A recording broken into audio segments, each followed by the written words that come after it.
Đừng nhìn nhau chi mà hoen lệ bờ mi, tình dù chưa phai không trách được tử ly.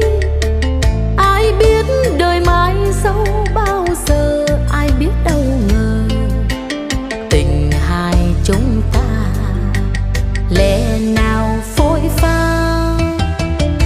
Xót xa từng kỷ niệm đầy vơi, lòng mình muối rát sao không mặn người ơi. Trăng nước còn đây anh đâu rồi ngăn cách phương trời, hận tình không tan trọn đời riêng